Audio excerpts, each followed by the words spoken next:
নাসিরনগর উপজেলায় একটি সুন্নি মহিলা মাদ্রাসা, যদিও একটু সাইডে পড়ছে, কিন্তু আমরা যদি সবাই সহযোগিতা আমরা করি, ইনশাআল্লাহ সেই নাসিরনগর উপজেলার শ্রীগড়ের এই পূর্ব গ্রামের এই বন্দের মধ্যে সুন্নি মহিলা মাদ্রাসার আওয়াজটা আমরা বাংলাদেশের আনাচে কানাচে পৌঁছে দেওয়ার দায়িত্ব যদি আমরা নিতে পারি, ইনশাআল্লাহ এই মাদ্রাসার আওয়াজ চতুর্দিকে ছড়িয়ে পড়বে ইনশাআল্লাহ একদিন। কথা বলেন ঠিক কিনা? দেখেন সুন্নি মহিলা মাদ্রাসার গুরুত্ব এবং ফজিলত কতটুকু আপনারা জানেন। গাউসে পাক বরফির আব্দুল কাদের জিলানী নাম শুনছেন আপনারা? সুবহানাল্লাহ বলেন।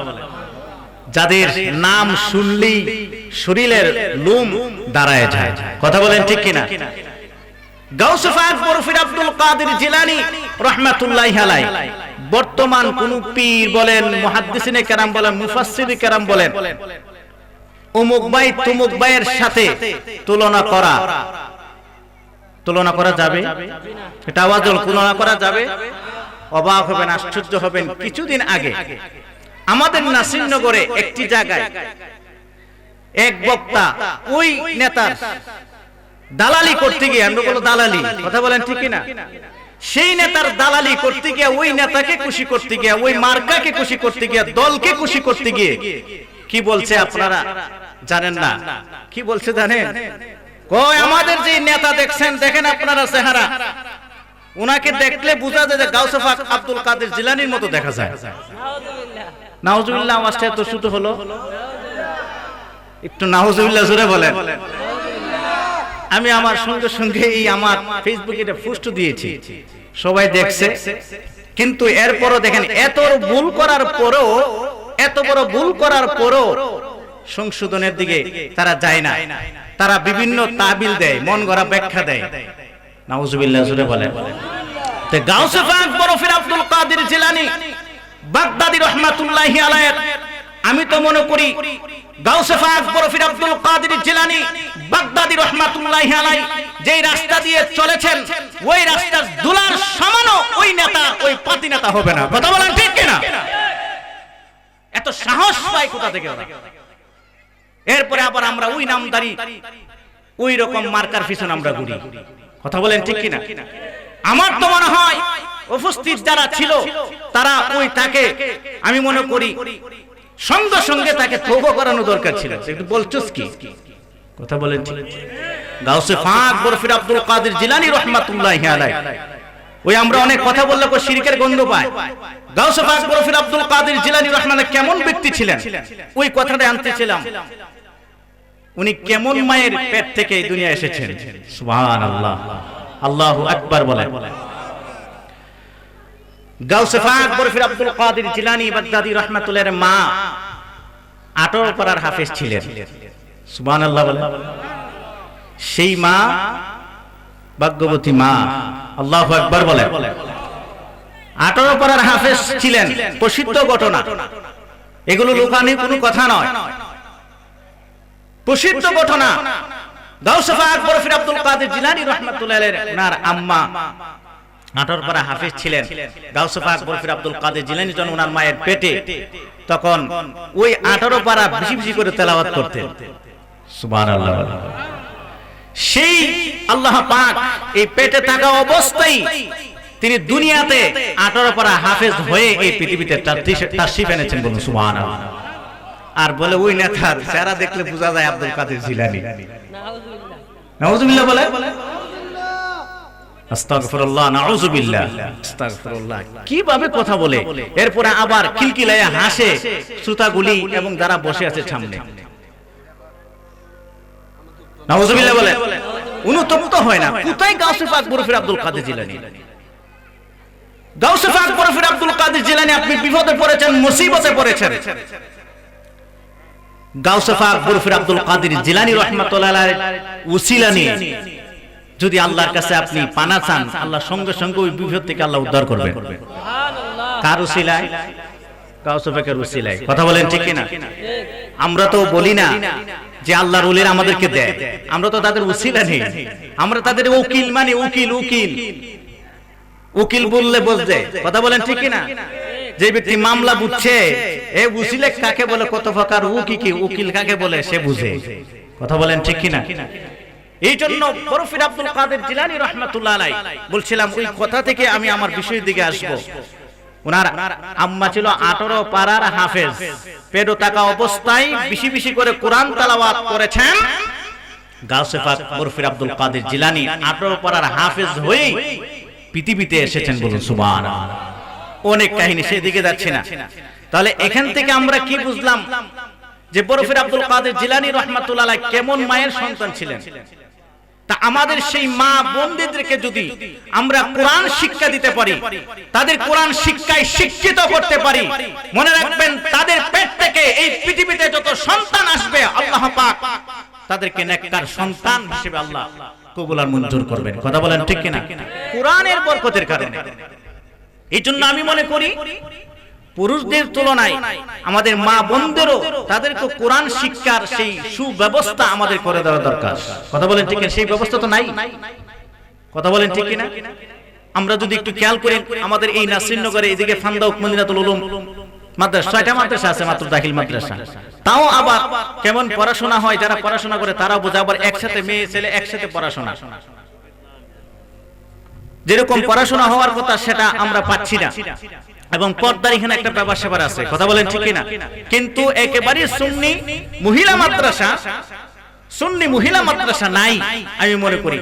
নাসিরনগর উপজেলা আছে কিনা আমার জানা নাই, কিন্তু নাসিরনগর উপজেলার এই শ্রীগড় পূর্ব গ্রামে আপনাদেরই সন্তান হযরত মাওলানা আব্দুস সামাদ শাহ আল কাদরি ভাই, উনি যে প্রতিষ্ঠানটা করেছেন, আপনার কুশিনা বাজার বলেন, সবার সহযোগিতা যদি আপনারা করেন, বিভিন্ন ভাবে যদি করেন, ইনশাআল্লাহ ওই মহিলা সুন্নি মহিলা মাদ্রাসাটা এটা অনেক দূর এগিয়ে যাবে ইনশাআল্লাহ বলে। তো বলছিলাম কোরআন, এই কোরআনের সাথে যদি আপনারা আমাদের মা বোনদেরকে যদি সম্পর্ক করতে পারি, কারণ সন্তান মনে রাখবেন একজন মায়ের কোলে সর্বপ্রথম এই পৃথিবীতে মায়ের পেটে একজন সন্তান থাকে নিম্নত 9 থেকে 10 মাস। কথা বলেন ঠিক না? এই 9 থেকে 10 মাস, এই জন্য একজন আমাদের মা বোনদেরকে যদি কোরআনের সাথে সম্পর্কিত আমরা করতে পারি, তাহলে বর্তমানে সবচেয়ে বেশি আমাদের কাছে অভিযোগ আসে, হুজুর একটু দোয়া করেন, আমার সন্তান তো, আমার ছেলেটা আমার কথা শুনে না। আমি বলি পূর্ব দিক এক হয় পশ্চিম দিক, নাউজুবিল্লাহ বলে। এই জন্য সন্তান বাধ্য হওয়ার ক্ষেত্রে, আদববান হওয়ার ক্ষেত্রে এই মা বাবার অনেকটা ভূমিকা পালন করা লাগে, যেটা বর্তমানে এটা হয় না। কথা বলেন ঠিক কিনা? কারণ দেখবেন অনেক মায়ের গর্ভে সন্তান আসে, নামাজই পড়ে না, কোরআন তেলাওয়াত নাই। কথা বলেন ঠিক কিনা? তাহলে আমি গ্যারান্টি দিয়ে বলতে পারবো, যেই মার পেটে সন্তান থাকে ওই মা যদি 5 ওয়াক্ত নামাজি হয় এবং কোরআন তেলাওয়াত নিয়মিত পড়ে, ওই সন্তান কোনোদিন বেনামাজি হবে না। কথা বলেন ঠিক কিনা? বেনামাজি হবে না। কারণ এবং ওই সন্তান কোনোদিন মা বাবার অবাধ্য হবে না। সুবহানাল্লাহ বলেন। মা বাবার অবাধ্য হবে না। আপনার সন্তানকে যদি মাদ্রাসায় পড়াশোনা করার, আপনার সন্তান আপনার অবাধ্য হবে না, মা বাবার অবাধ্য হবে না। কারণ একজন সন্তানকে ছোটবেলায় শিক্ষা দেওয়া হয় মা বাবার সাথে কিভাবে আচরণ করতে হয়। সুবহানাল্লাহ বলেন। আল্লাহ রাব্বুল আলামিন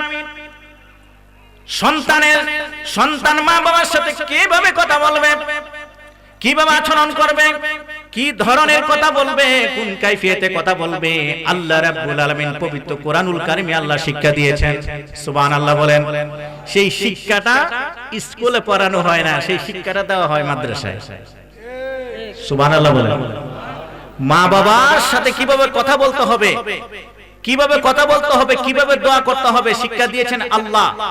আর সেই কোরআনী শিক্ষাটা তো স্কুল কলেজ ইউনিভার্সিটিতে নাই। এই জন্য আপনার সন্তান মাস্টার্স পাস করে বিসিএস ক্যাডার হয়, এরপরে দেখা যায় মা বাবাকে বৃদ্ধাশ্রমে পাঠিয়ে দেয়। কথা বলেন ঠিক কিনা?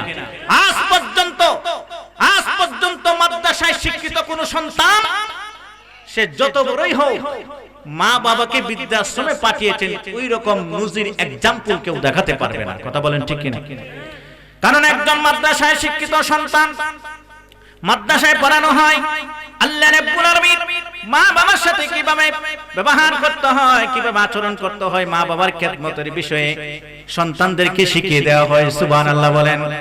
জীবন আল্লাহ রাব্বুল আলামিন বলে দিয়েছেন, ওয়া ক্বাদা রাব্বুকা আল্লা তা'বুদু ইল্লা ইয়্যাহু ওয়া বিল ওয়ালিদাইনি ইহসানা ইম্মা ইয়াবলুগান্না ইনদাকাল কিবরা আহাদুহুমা আও কিলাহুমা ফালা তাকুল লাহুমা উফফিন ওয়ালা تنهرهما وقل لهما قولا كريما واخفض لهما جناح الذل من الرحمة وقل সবাই আমার সাথে পড়ুন وقل رب ارحمهما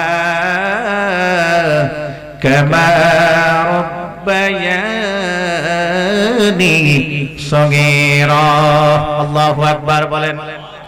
আল্লাহ রাব্বুল আলামিন পবিত্র কোরআনুল কারীমে ঘোষণা দিয়েছেন, ওয়াকাদা রাব্বুকা হাবিব মা তুস্তামানুন নবী মুহাম্মদ সাল্লাল্লাহু আলাইহি ওয়াসাল্লাম, আপনার রব আল্লাহ আদেশ করেছেন আল্লাহ ছাড়া ইবাদত কারো চলবে না।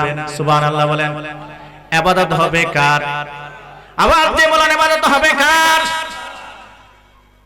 দেখেন, খেয়াল করেন, আল্লাহ সুবহানাহু ওয়া তাআলা আল্লাহর ছাড়া ইবাদত চলবে না এই ঘোষণার পরেই আল্লাহ রাব্বুল আলামিনের ইবাদতের ঘোষণার পরেই ওয়াবিল ওয়ালিদাইনি ইহসানা, মা বাবার খেদমত করতে হবে, সদাচরণ করতে হবে, মার সাথে ভালো আচরণ করতে হবে, সেই নির্দেশ আল্লাহ দিয়েছেন। সুবহানাল্লাহ বলেন। তো সেই কথাগুলি মাদ্রাসায় শিক্ষিত সন্তানরা পড়ে। সুবহানাল্লাহ। তো চিন্তা করছেন যে আল্লাহ ছাড়া কারো ইবাদত চলবে না, কথা বলেন ঠিক না? ইবাদত হবে কার? তাওয়াজ দিয়ে বলেন ইবাদত হবে কার? এইজন্য আমি কয়েকটা কথা বলি। আল্লাহর ইবাদত, নূর নবীজির মুহাব্বত, মা বাবার খেদমত, পীর মাশায়েখদের সুহবত। সুবহানাল্লাহ।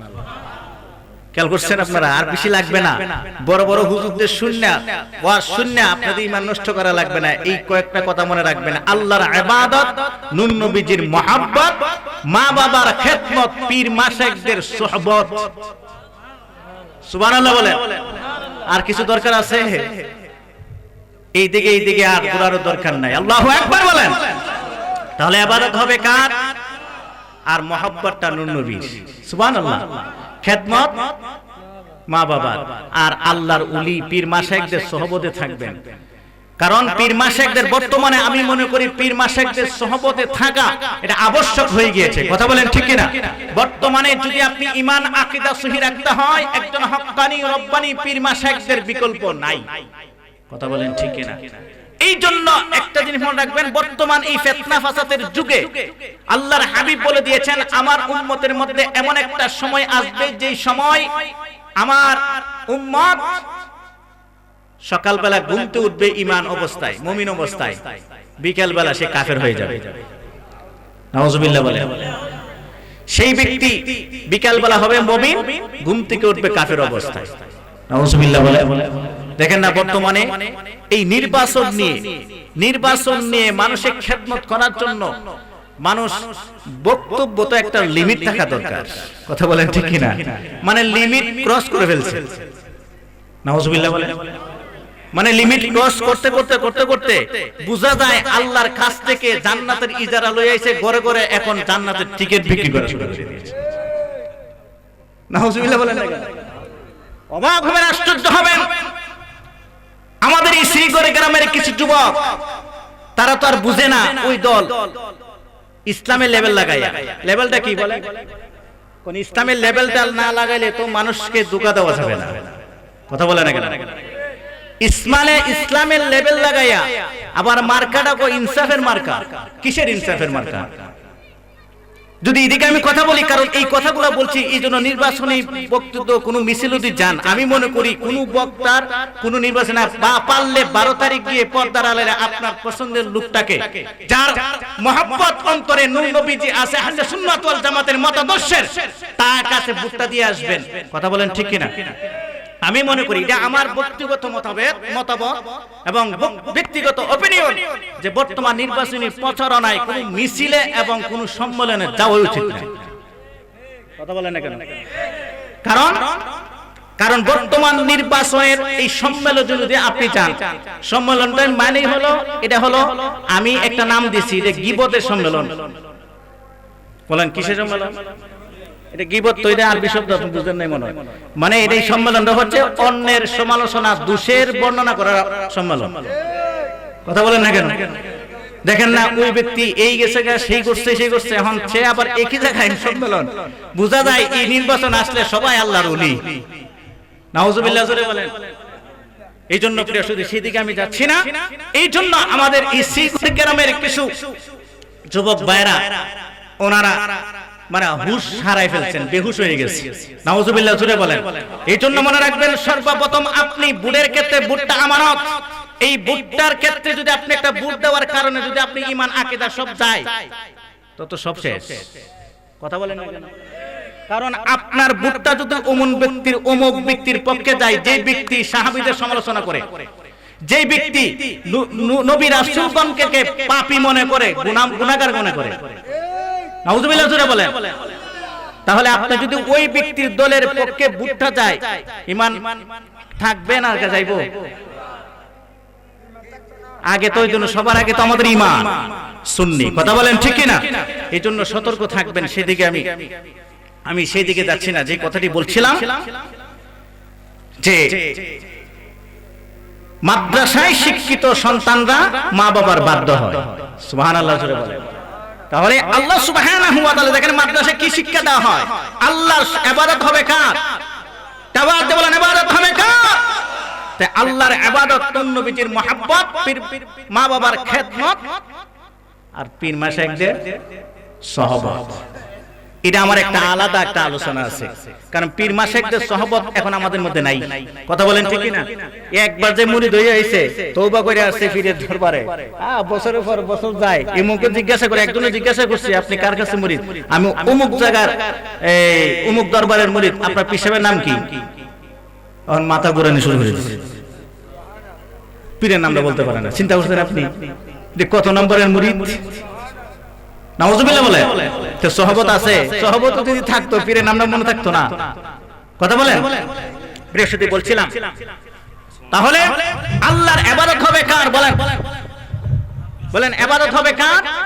একটা আওয়াজ দিয়ে বলতে হবে, ইবাদত হবে কার? আল্লাহর। ইবাদত হবে কার? আল্লাহর ইবাদতের পরেই আল্লাহ ঘোষণা দিয়েছেন ওয়া বিল ওয়ালিদাইনি ইহসানা। সুবহানাল্লাহ। মা বাবার সাথে সদাচরণ করতে হবে। কিভাবে করতে হবে? আল্লাহ ঘোষণা দিয়েছেন, ইম্মা ইয়াবলুগান্না ইনদাকাল কিবরা আহাদুহুমা আও কিলাহুমা ফালা তাকুল লাহুমা উফফিন ওয়ালা তানহারহুমা। আল্লাহ রাব্বুল আলামিন বলেন, ও দুনিয়ার জগতের মানুষ, তোমাদের মা বাবা যখন জন থাকে, এই জনের চেয়ে যখন তোমাদের মা বাবা বার্ধক্য যখন উপনীত হয়ে যায়, তারা যখন বয়সের বানে যখন উইক হয়ে যায়, দুর্বল হয়ে যায়, আল্লাহ রাব্বুল আলামিন তখন বলে দিয়েছেন ফালা তাকুল লাহুমা। তারা যখন বয়সের বানে দুর্বল হয়ে যায়, অনেক সময় আছে তারা সব সময় ভালো কথা বলতে পারে না, ব্রেন ঠিক থাকে না, একটু ভুল হয়ে যায়। কথা বলেন ঠিক কি না? আল্লাহ রাব্বুল আলামিন সতর্ক করে দিয়েছেন, ও দুনিয়া জগতের সকল সন্তানরা তোমরা শুনে রাখো, ফালা তাকুল লাহুমা উফ। তোমার মা বাবা বয়সের বারে দুর্বল হয়ে গিয়েছে, জনকালা যেরকম কথা বলেছে এখন আর কথা বলতে পারে না, একটা বলেছে তিনটা বলে। কথা বলেন ঠিক কিনা? সন্তানদের কাছে বিরক্ত চলে আসতে পারে। আল্লাহ রাব্বুল আলামিন সতর্ক করে দিয়েছেন, ফালা তাকুল লাহুমা উফ। তোমার মা বাবা যতই ভুল করুক না কেন, তোমার মা বাবার সাথে এমন কথা বলা যাবে না যে তোমার কথায় কষ্ট পায়া মা বাবা উফ শব্দটা বলে। সুবহানাল্লাহ বলেন। ওয়ালা তানহারহুমা, হে দুনিয়ার জগতের সব সন্তান, তুমি তোমার পিতামাতা এদের সাথে ধমক দিয়ে কথা বলো না। সুবহানাল্লাহ বলেন। নিষেধ করছেন কে? একটু দূরে বলেন কে? এখন ধমক দেওয়া যাবে না, এমন কথা বলা যাবে না মা বাবা উফ শব্দটা বলে। কেমনে কথা বলবে? আল্লাহ শিক্ষা দিয়েছেন, ওয়া কুল লাহুমা কাওলান কারীমা। সুবহানাল্লাহ। তুমি তোমার পিতা মাতার সাথে সুন্দর নম্রভাবে বিনয়ের সাথে মাথাটা নত করে তুমি তোমার মা বাবার সাথে বিনয়ের সাথে কথা বলো, সুন্দর সুন্দর কথা বলো। বলুন সুবহানাল্লাহ। ওয়াখফিদ লাহুমা জানাহা যুল্লি মিনার রাহমা, দয়ার যে ডানাটা আছে এটা মা বাবার জন্য বিছায়া দাও আর মা বাবার জন্য দোয়া করো। ওয়া কুর রাব্বিরহামহুমা কামা রব্বায়ানি সগীরা। আল্লাহু আকবার বলেন। দোয়া শিক্ষা দিয়েছেন কে? বলেন দোয়া শিক্ষা দিয়েছেন কে? এখন এই যে কথাগুলি শিক্ষা দেওয়া হয় মাদ্রাসায়, সুবহানাল্লাহ জোরে বলেন। এখন ওই মাদ্রাসায় শিক্ষাটা এবং কোরআনের শিক্ষাটা সবচেয়ে বেশি দরকার আমাদের মা বোনদের। কথা বলেন ঠিক কিনা? কিন্তু দেখেন আপনি আমাদের এলাকায় যদি আপনি চিন্তা করি তাহলে শুধু মা বোনরা, শুধু দেখা যায় আমাদের যে কন্যা সন্তান যারা আছে তারা মক্তবে ছোটবেলায় সামান্য একটু কোরআন শিক্ষা গ্রহণ করে। কথা বলেন ঠিক কিনা? এরপরে আর কিছু শিক্ষা গ্রহণ করতে পারে না, সেই সুযোগ নাই স্কুল কলেজ ইউনিভার্সিটিতে আপনি দিয়ে দেন। এখন আপনি মা বোনেরা তো এই যে দিনী শিক্ষা থেকে তারা বঞ্চিত হচ্ছে। এখন মা বোনেরা যদি তাদের এই দিন শিক্ষা না থাকে তার সন্তানকে কি দিবে? কথা বলেন, সন্তানকে কি দিবে? এই জন্য একটি সুন্নিয়া এই মহিলা মাদ্রাসাটা এই পূর্বগ্রাম হয়েছে, এটা আমাদের সবার সহযোগিতা দরকার আছে না নাই? এখন শুনেন, যারা মাদ্রাসায় পড়াশোনা করে এরকম সুন্নিয়া মহিলা মাদ্রাসায় এই ছাত্রী যারা আছেন, তালেবা যারা আছেন, তাদেরকে আপনারা যদি সহযোগিতা করেন, এখন এই লাভটা কি? আমি দুইটা ঘটনা বলবো, যতটুকু সময় পাই দুইটা ঘটনাই আমি দুইটা ঘটনাই বুঝবেন। আপনি এই মাদ্রাসার ছাত্রদেরকে সাহায্য করলে কি ফজিলত? সুবহানাল্লাহ। কি করলে বলেন? সাহায্য করলে কি ফজিলত? একটা হাদিসটি বর্ণনা করেছেন আল্লাহর নবী সাহাবী আনাস বিন মালিক রাদিয়াল্লাহু তাআলা আনহু, যিনি আল্লাহর হাবিবের 10 বছর সহবত থেকেছেন, খাদিমগিরি করেছেন। সুবহানাল্লাহ বলেন। তা আনাস বিন মালিক রাদিয়াল্লাহু তাআলা অনেক কিছু দেখেছেন। আল্লাহর নবী সাহাবী আনাস বিন মালিক রাদিয়াল্লাহু তাআলা আনহু তিনি বলেন, كان أخوان في عهد النبي صلى الله عليه وسلم فكان أحدهما يأتي النبي صلى الله عليه وسلم والآخر يحترف। ভাইরা আমার একটু শুনেন, আল্লাহর নবী সাহাবী আনাস বিন মালিক রাদিয়াল্লাহু তাআলা আনহু তিনি বলেন, আল্লাহর হাবিবের জীবদ্দশায় আল্লাহর হাবিব দুনিয়াতে ছিলেন। আল্লাহর হাবিব দুনিয়াতে থাকা অবস্থায় দুই ভাই ছিল। কয় ভাই? দুই ভাই ছিল। এক ভাই সব সময় শুধু আল্লাহর হাবিবের দরবারে বসে থাকতেন, দ্বীনি ইলম অর্জন করতেন, তালিবুল ইলম ছিলেন। সুবহানাল্লাহ। ওয়াল আখারু ইয়াহতারিফু, আর আরেক ভাই পেশাজীবী ছিলেন, কাজকর্ম করতেন। এই কাজকর্ম করে ওই ভাইয়ের খরচ বহন করতেন। সুবহানাল্লাহ বলেন। তো অনেক সময় দেখবেন এক ভাই শুধু কষ্ট করে উপার্জন করে, আরেক ভাই কিচ্ছু করে না, খালি আজারে গুড়ায় খায়। এখন যে কষ্ট করে, তার কষ্ট করে উপার্জন করে চালায়, তার একটা কষ্ট লাগে কিনা? কথা বলেন। আনাস বিন মালিক রাদিয়াল্লাহু তাআলা বলেন, ওই দুই ভাইয়ের মধ্যে এক ভাই সব সময় আল্লাহর হাবিবের দরবারে বসে থাকতো, কোনো কাজ কর্ম থাকতো না, শুধু আল্লাহর হাবিবের নুরানি জবান মুবারক থেকে হাদিস শুনতেন, দ্বীনি ইলম অর্জন করতেন, তালিবুল ইলম ছিলেন। সুবহানাল্লাহ বলেন। অপর ভাই উপার্জন করতেন, কাজকর্ম করতেন, উপার্জন করে ওই ভাইকে তিনি খরচ চালাতেন। একদিন আর ওই যে ভাই কষ্ট করে তার সহ্য হলো না, আল্লাহর হাবিবের কাছে গিয়া ফাশাকাল মুহতারিফু ইলা নবী সাল্লাল্লাহু আলাইহি সাল্লাম আখাহু, ওই ব্যক্তি যে কষ্ট করে তার ওই ভাই সম্পর্কে আল্লাহর হাবিব নবী মুহাম্মদ সাল্লাল্লাহু আলাইহি ওয়াসাল্লাম অভিযোগ করলেন, ইয়া রাসূলুল্লাহ হাবিবাল্লাহ, আমি শুধু কষ্ট করি, আমি উপার্জন করি, আমার এই ভাই শুধু আপনার দরবারে পড়ে থাকে, দিলে ইলম অর্জন করে, সে কিছু করে না, এই অভিযোগটা করল। তখন আল্লাহর হাবিব নবী মুহাম্মদ সাল্লাল্লাহু আলাইহি ওয়াসাল্লাম ওই ব্যক্তির অভিযোগটা শুনলেন, ওই ভাইয়ের। আল্লাহর হাবিব বলেন, তাহলে তুমি শোনো, লাআল্লাকা তুরজাকু বিহি, তুমি যে কষ্ট করো, তুমি যে কাজকর্ম করো, কাজকর্ম করার মাধ্যমে আল্লাহ রাব্বুল আলামিন তোমার সম্পদে যে বরকত দিয়েছেন, এই বরকতটা কি উসিলায় পেয়েছো জানো নেই? আল্লাহর হাবিব জানিয়ে দিলেন হাদিস, লাআল্লাকা তুরজাকু বিহি, তুমি শোনো, তোমার যে ভাই আমার দরবারে পড়ে থাকে, কোন কাজকর্ম করে না, তুমি অভিযোগ দিলা, আর তুমি শুনে রাখো, তুমি যে কাজকর্ম করো, কষ্ট করো, উপার্জন করো, উপার্জন করে তোমার ভাইয়ের খরচ চালাও, আল্লাহ রাব্বুল আলামিন তোমার যে ধন সম্পদ আল্লাহ বরকত দিয়েছেন, তোমার সেই তালিবুল ইলমের ভাইয়ের উসিলাই আল্লাহ দিয়েছেন। বলুন সুবহানাল্লাহ। আল্লাহর হাবিব হাদিসে বলে, তাআল্লাকা তুরজাকু বিহি, তুমি অভিযোগ দিয়া, তুমি শুনে রাখো, তোমার কপাল ভালো, তোমার ভাই অযথা আড্ডায় দেয়া সময় নষ্ট করে না, মদ পান করে না, গান বাজনায় যায় না, অযথা সময় নষ্ট করে না, সে তো আমারই দরবারে পড়ে থাকে, দিনে ইলম অর্জন করতে পারে, সে তালিবুল ইলম, আল্লাহ তোমার সম্পদে যেই বরকত দিয়েছেন, তোমার তালিবুল ইলম ভাইয়ের উসিলায় দিয়েছেন। বলুন সুবহানাল্লাহ। আল্লাহু আকবার বলেন। তাহলে আপনি মাদ্রাসায় পড়ুয়া কোন ছাত্র এবং ছাত্রকে, তালিব এবং তালিবাকে যদি আপনি একটি সুন্নি মহিলা মাদ্রাসা একটা ছাত্রীকে যদি আপনি সাহায্য সহযোগিতা করেন, সম্পদের বরকত বাড়িয়ে দিবেন কে? সুবহানাল্লাহ বলেন।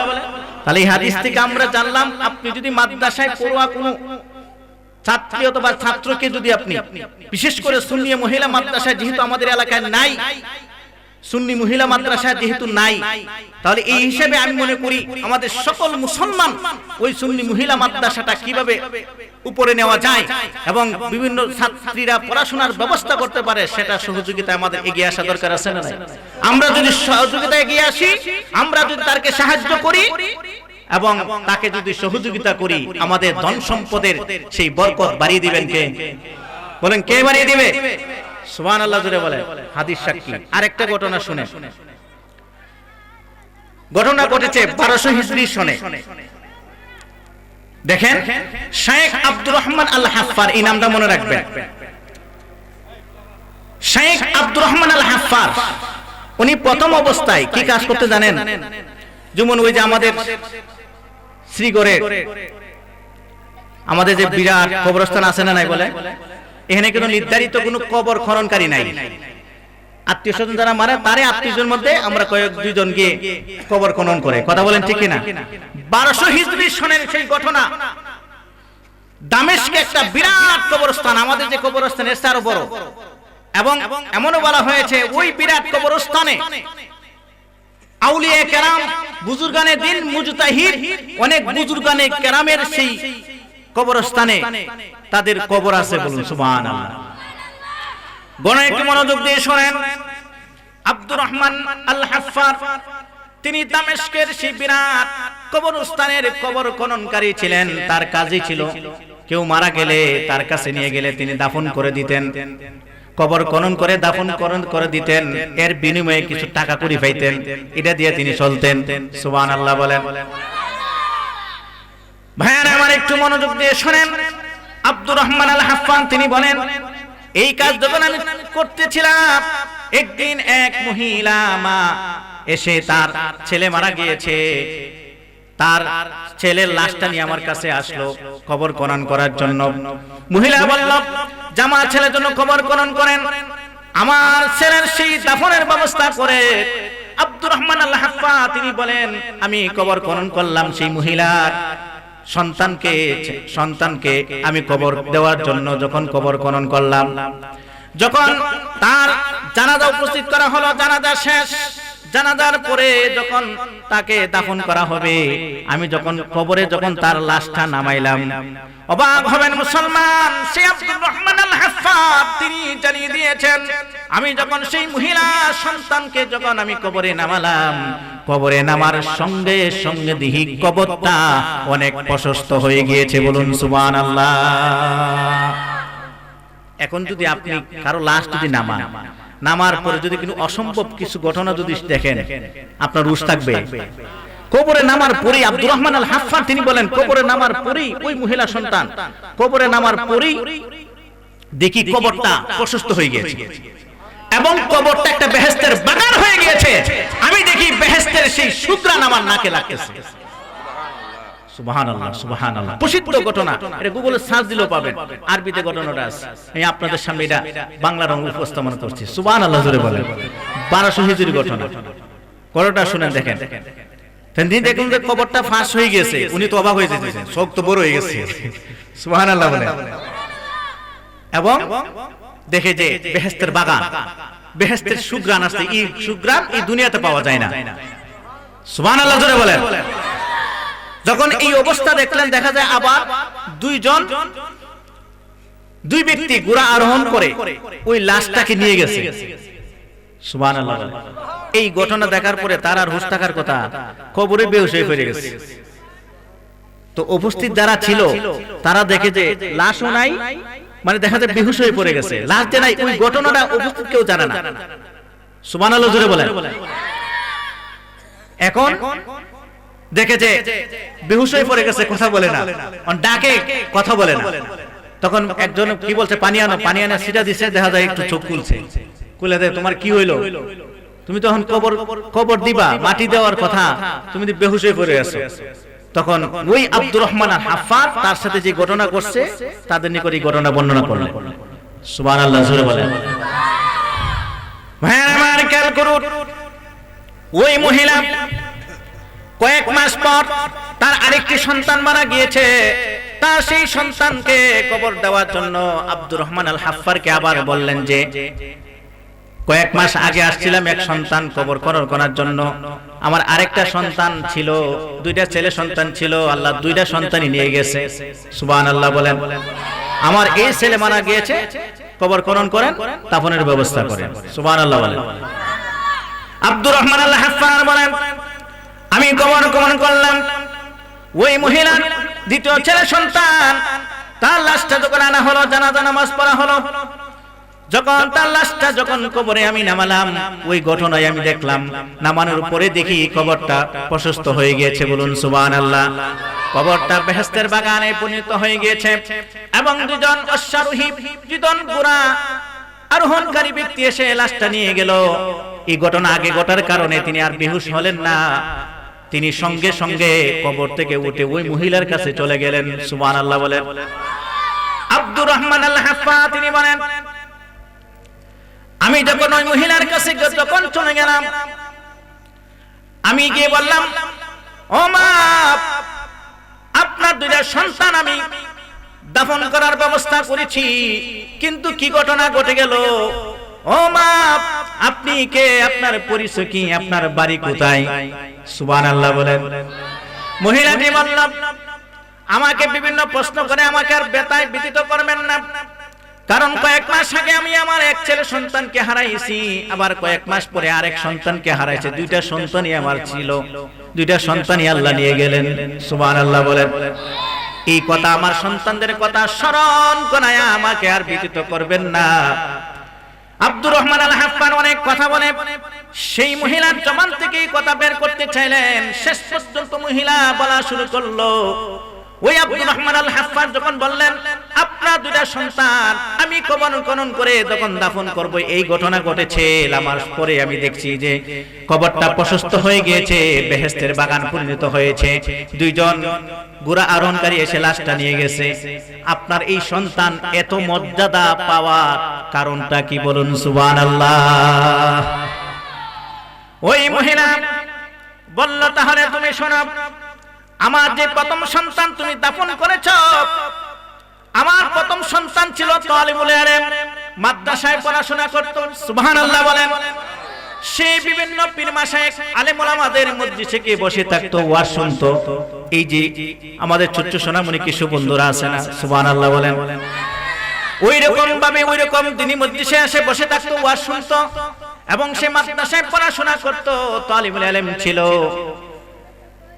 আর আমার দ্বিতীয় যে ছেলে সন্তানকে তুমি এই ঘটনা দেখেছো, আমার দ্বিতীয় সন্তান কোন মাদ্রাসায় পড়াশোনা করতো না, তালিবুল ইলম ছিল না, সে কাজ করতো, কাঠ মিস্ত্রি ছিল। কি ছিল? কাঠ মিস্ত্রি আছে। এই ঘটনা এই কতই আসছে। আমার দ্বিতীয় ছেলে সে কাঠ মিস্ত্রি কাজ করত, কাজ করে যা উপার্জন করত সেই টাকা দিয়ে তার ভাইয়ের খরচ চালাইতো। বলুন সুবহানাল্লাহ। তার উপর ভাই মাদ্রাসায় পড়াশোনা করত, ইলমে দ্বীন অর্জন করত এবং সে দ্বীনি মজলিসে গিয়ে বসে থাকতো, সে কোনো কাজকর্ম করত না। আর তার অপর ভাই সে কাঠ মিস্ত্রি কাজ করে যা উপার্জন করত তার ভাইয়ের খরচ চালাতো। বলুন সুবহানাল্লাহ। এই ঘটনার সাথে অনেকের ঘটনা মিলে যেতে পারে। দেখেন আল্লাহ কতটা মর্যাদা আল্লাহ দান করেন, সুবহানাল্লাহ বলেন। তো মহিলাটি বলল প্রথম সন্তান সে তালিবুল ইলম ছিল, আর দ্বিতীয় সন্তান কাঠ মিস্ত্রি কাজ করতে উপার্জন করত, তাই সে প্রথম তার ভাইকে খরচ চালাইতো। সুবহানাল্লাহ জোরে বলেন। আব্দুর রহমান আল হাফফার এই ঘটনা শোনার পরে তিনি ভাবলেন এই জন্যই হয়তো আল্লাহ রাব্বুল আলামিন আপনার দুইটা ছেলে সন্তানকে আল্লাহ এত মর্যাদা আল্লাহ দান করেছে। সুবহানাল্লাহ জোরে বলেন। মহিলা সেই ঘটনা শোনার পরে শেখ আব্দুর রহমান আল হাফফার তিনি আর কবর খনন করা বন্ধ করে দিলেন। তিনি দামেস্কের সবচেয়ে যে বড় আলেম তার কাছে চলে গেলেন। বয়স্ক হয়ে গিয়েছে, 50-60 বছর 70 বছর হয়ে গেছে। 60 বছরের ব্যক্তি যদি গিয়ে যদি আলিম দাখিল মাদ্রাসায় যদি বলে আমি ভর্তি দিতাম, কোন শিক্ষক ভর্তি করবো, তো মনে লোকটা পাগল হয়ে গেছে। কথা বলেন ঠিক কিনা? তো সেই শেখ আব্দুর রহমান আল হাফফার দেখেন যে আমি কবর খনন করে আমি এই মর্যাদা তো পাবো না। যে দুই ভাই আমি নিজে কবর খনন করেছি তাদেরকে লাশটা আমি দাফন করব, তাদের কবরটা প্রশস্ত হয়ে গিয়েছে এবং তাদের এই কবরটাকে বেহেশতের বাগানে পরিণত হয়ে গিয়েছে। আমি আর কবর খনন করব না, আমি ইলমে দ্বীন অর্জন করব, আমি তালিবুল ইলম হব। আল্লাহু আকবার। আব্দুর রহমান আল হাফফা তিনি দামেস্কের সবচেয়ে বড় আলেমের কাছে চলে গেলেন। হুজুর আমি তো আপনার কাছে পড়তে চাই, তালিবুল ইলম হতে চাই। তার হুজুর বললেন যে তোমার তো দাড়ি ফেকে গেছে, এখন তো আর তোমার ইলম অর্জন করার তো বয়স নাই। সুবহানাল্লাহ। তখন তার ভর্তি করে না, কাছে রাখে না ওই সহবত। তখন তো ওই মাদ্রাসা এরকম মাদ্রাসা ছিল না। আলেম ওলামা পীর মাশায়েখদের সহবত থেকে ইলমে দ্বীন শিক্ষা অর্জন করা লাগতো, হাদিসে ইলম অর্জন করা লাগতো, কোরআন শিখা লাগতো। সুবহানাল্লাহ জোরে বলেন। এরকম ঘটনা ঘটেছে যখন মানুষ শুনতো যে উমুক জায়গায় বড় আলেম আছে। আগে বড় বড় আলেমদেরকে চেনা যেত না, মানুষ আম পাবলিকের মতো সাধারণ মানুষের মতো চলতো, কিন্তু বড় মুহাদ্দিস। সুবহানাল্লাহ বলেন। আর আমরা তো দাখিল ভাই আলেম পাস হইলেই আল্লাহর রহমতে মানে কাপড় পোশাকে দেখলে তো বোঝা যায় যে আল্লাহ মতো দাহারায় আনছে। কথা বলেন ঠিক কিনা? আমাদের আকাবির যারা আছে তাদের কাহিনী হয়তো এইরকম আমরা জানি না, না জানার কারণে আমাদের মধ্যে সেই আচরণটা আমাদের মধ্যে চলে আসে। অনেক মানুষ জানতো যে অমুক জায়গায় বড় আলেম আছে, তখন ওই মানুষ ওই কাছে যাইতো, গিয়ে বলতো যে আমি আপনার কাছে শুনছি আপনি বড় আলেম, আপনার কাছে ইলমে দ্বীন শিক্ষা অর্জন করার জন্য এসেছি। সুবহানাল্লাহ জোরে বলেন। তখন ওই হুজুর বলতো যে ইলমে দ্বীন শিক্ষা অর্জন করবা, তাকে আমার বাড়িতে নিজে খাওয়াইতেন। সুবহানাল্লাহ বলেন। খাওয়াইতেন আর ক্ষেত কামারে কাজ করতো, আর রাতের বেলায় ইলমে দ্বীন শিক্ষা দিতেন, হাদিস শিক্ষা দিতেন, কোরআন শিক্ষা দিতেন। সুবহানাল্লাহ জোরে বলেন। আব্দুর রহমান আল হাফফা তিনি বলেন কোনো মতেই তাকে ভর্তি করছে না, তার ওজনে কোনো মতেই ভর্তি করছে না। তখন তিনি আব্দুর রহমান আল হাফফার সেই ঘটনা তার হুজুরের কাছে বর্ণনা করলেন। সুবহানাল্লাহ বলেন। যে ঘটনা বর্ণনা করার পরে ভর্তি করলেন। সুবহানাল্লাহ জোরে বলেন। অবাক হবেন মুসলমান, সেই আব্দুর রহমান আল হাফফার শেষ বয়সে তালিবুল ইলম হয়ে ইলমে দ্বীন অর্জন করে এত বড় আলেম হয়েছে, দামেস্কের সেরা আলেমদের মধ্যে একজন শেষ বয়সে। সুবহানাল্লাহ জোরে বলেন। এই জন্য মনে রাখবেন যে এই ঘটনা থেকে আমরা কি জানলাম? যদি আপনি ইলমে দ্বীন শিক্ষা গ্রহণ করেন, কোরআন শিক্ষা গ্রহণ করেন, হাদিস এর ইলম অর্জন করেন, তালিবুল ইলম যদি হতে পারেন, মর্যাদা বাড়িয়ে দিবেন কে? বেহেশত প্রশস্ত করে দিবেন কে? বেহেশত কবরটা হয়ে যাবে বেহেশতের বাগান। সুবহানাল্লাহ জোরে বলেন। আর ইলমে দ্বীন শিক্ষা গ্রহণ করার ক্ষেত্রে কোনো বয়সের কোনো এটা সীমা নাই। বয়স্ক হলে যে শিখতে পারবেন না, অনেক সময় আছে আপনারা মক্তবে পড়াশোনা করতে পারেন না, অনেক মুরব্বি বাবারা আছেন, যুবক ভাইরা আছে, অধিকাংশ যুবক ভাইরা আছে স্কুল কলেজ ইউনিভার্সিটি পড়াশোনা করে, যদি তাকে কোরআন শরীফ খুলে দেওয়া হয় একটা শব্দ সে পড়তে পারবে না। আছে না নাই? কথা বলেন আছে না নাই? এই জন্য মনে রাখবেন এর পেছনে দায়ী হলো শিক্ষিত মা। শিক্ষিত মা না থাকার কারণে, মাদ্রাসায় শিক্ষিত মা না থাকার কারণে, সেই মার ইলমে দ্বীন শিক্ষা না থাকার কারণে ওই ইলমে দ্বীনের সেই কদরটা আমাদের মধ্যে আসে না। কথা বলেন ঠিক কি না? এইজন্য প্রিয় সুধী, এইজন্য আমাদের সন্তানদেরকে তালিবুল ইলম আপনি বানাবেন। আপনার সন্তান স্কুল কলেজ ইউনিভার্সিটি ভর্তি হোক, এর বিরোধিতা আমরা কিন্তু করি না।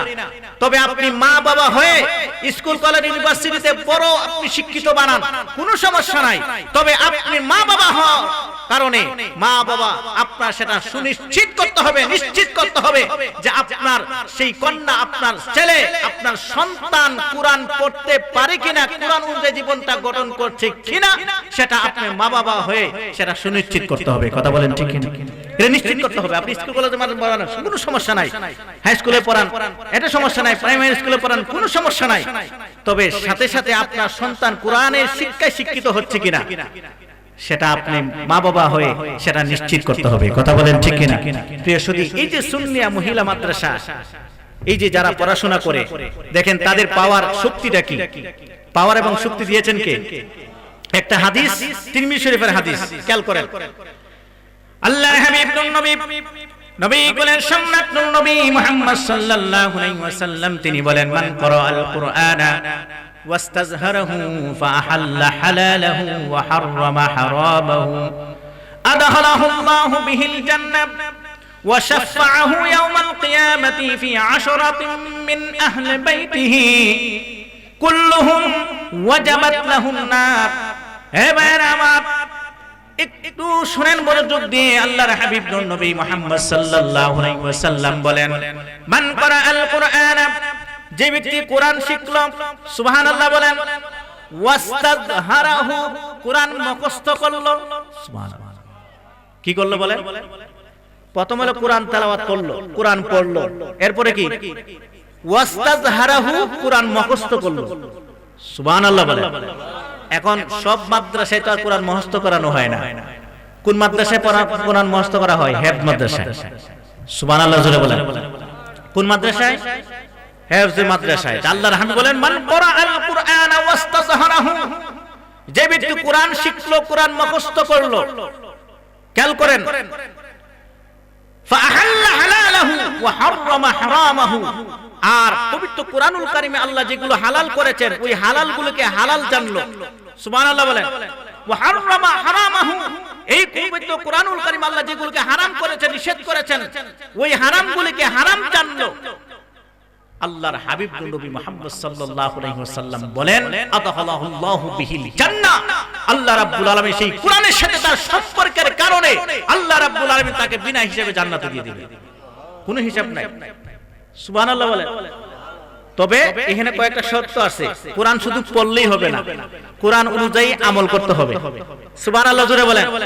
অনেক সময় আছে, বিশেষ করে আমাদের আলিয়া মাদ্রাসার অবস্থা খুব খারাপ। আলিয়া মাদ্রাসায় পড়াশোনা করলে এখন নিজের দুর্নাম নিজে করতে হয়, যারা বাস্তব এটা করতে হবে। কথা বলেন ঠিক কিনা? এই জন্য আলিয়া মাদ্রাসায় আপনাদের পড়াশোনা করান, আপনি মা বাবা হয়েছে খবর জোর নিবেন, আপনার মাদ্রাসার একজন ছাত্র আর স্কুলের ছাত্র কি এক হবে না একটু ভিন্ন হবে? কথা বলেন না কেন? একটু ভিন্ন হবে কিনা? কারণ স্কুলে আপনার সন্তান পড়ে, সে তো প্যান্ট শার্ট পরবে, এটা স্বাভাবিক। আপনি তাকে ইচ্ছা করলেও আপনি পাঞ্জাবি পরাতে পারবেন না, টুপি পরাতে পারবেন না, দাড়ি রাখাতে পারবেন না। কথা বলেন ঠিক কিনা? কিন্তু একজন আপনার সন্তান যদি মাদ্রাসায় পড়ার পরে প্যান্ট শার্ট পরে স্কুল কলেজ ইউনিভার্সিটির ছাত্রদের মতো চলাফেরা করে, বুঝতে হবে তার মধ্যে সে কোরআন তেলাওয়াত করে ঠিক, কিন্তু কোরআন অনুযায়ী আমল করে না। কথা বলেন ঠিক কিনা? এটাও আপনার খোঁজখবর নিতে হবে। আমাদের মা বাবারা মনে করি যে মাদ্রাসায় ভর্তি করালেই বাস আমার জন্য জান্নাত রিজার্ভ, না, এটা হবে না। আপনি খোঁজ খবর নিতে হবে আপনার সন্তান কতটুকু সে ইলমে দ্বীন অর্জন করতেছে, কতটুকু আমল করতেছে। কথা বলেন ঠিক কিনা? এখন আমল করবে কিভাবে? কারণ অনেক মা বাবা আছে মাদ্রাসায় পড়াশোনা দেয়, মা বাবারই নামাজের খবর নাই। কথা বলেন না কেন? এখন সন্তান যখন বাড়িতে আসে, আসার পরে দেখা যায় মাদ্রাসায় ঠিকই সে নামাজ পড়ে, কিন্তু বাড়িতে আসার পরে দেখে মা বাবা নামাজ পড়ে না। এখন বলেন আপনার সন্তান নামাজ পড়ার জন্য টেকছে? কথা বলেন না কেন? এই জন্য মনে রাখবেন মা বাবা, সেই জন্য আল্লাহর হাবিব নবী মুহাম্মদ সাল্লাল্লাহু আলাইহি ওয়াসাল্লাম বলে দিয়েছেন, নারে তাকবীর, নারে তাকবীর। আওয়াজটা একটু মুখ বড় করেন, উমুক ভাই তুমুক ভাইয়ের চেয়ে তো আওয়াজটা বড় হইতো। কথা বলেন ঠিক কি না? এটা আল্লাহর স্লোগান। বলেন নারে তাকবীর, নারে রিসালাত। সিগর পূর্বগ্রাম সুন্নিয়া মহিলা হেফজ মাদ্রাসা। আলহামদুলিল্লাহ, হাদিসটা শেষ করে দিচ্ছি। আল্লাহর হাবিব বলেন, যে ব্যক্তি কোরআন তেলাওয়াত করলো, কোরআন মুখস্থ করলো, আর কোরআনের হালালগুলি হালাল জানলো, হারামগুলি হারাম জানলো, আল্লাহর হাবিব বলেন আদখালাহুল্লাহু বিল জান্নাহ, আল্লাহ তাকে জান্নাত দিয়ে দিবেন। সুবহানাল্লাহ বলেন। এই জন্য মনে রাখবেন, আপনি যদি মাদ্রাসায় পড়াশোনা করান তাহলে ওই তো জান্নাতে যেতে পারবেন, জান্নাত টিকিট দিতে পারবে না, কিন্তু জান্নাতের রাস্তাটা দেখাইতে পারবে। কথা বলেন না? আজ পর্যন্ত আমাদের পীর মাশায়েখ কোন জান্নাতের টিকিট বিক্রি করছেন? জান্নাতের পথ দেখায়। সুবহানাল্লাহ জোরে বলেন। আল্লাহর হাবিব বলেন, যে ব্যক্তি কোরআন শিখলো, কোরআন মুখস্থ করলো, কোরআনে হালাল বলে হালাল জানলো, হারামকে হারাম জানলো, আল্লাহর হাবিব বলেন আল্লাহ রাব্বুল আলামিন তাকে জান্নাতে প্রবেশ করাবে। শুধু তাই নয়, ওয়া শাফাআহু ইয়াউমাল কিয়ামা, কিয়ামতের ময়দানে আল্লাহ পাক তাকে শাফাআত করার, সুপারিশ করার একটা সুপার পাওয়ার আল্লাহ দিয়ে দিবেন। সুপার পাওয়ারে সেই ব্যক্তি, সেই কোরআনের হাফেজ, সেই ব্যক্তি 10 জনকে সুপারিশ করে জান্নাতে নিয়ে যাবে। কি রকম? কুল্লুহুম ওয়াজাবাত লাহুন নার, যেই 10 জনের জন্য জাহান্নাম ওয়াজিব হয়ে গেছে, জান্নাতে যাওয়ার আর পথ নাই, জাহান্নাম ওয়াজিব হয়ে গেছে, ওই রকম 10 জন জাহান্নামীকে কোরআনে হাফেজ সুপারিশ করে, সুপার পাওয়ার দিয়ে সুপারিশ করে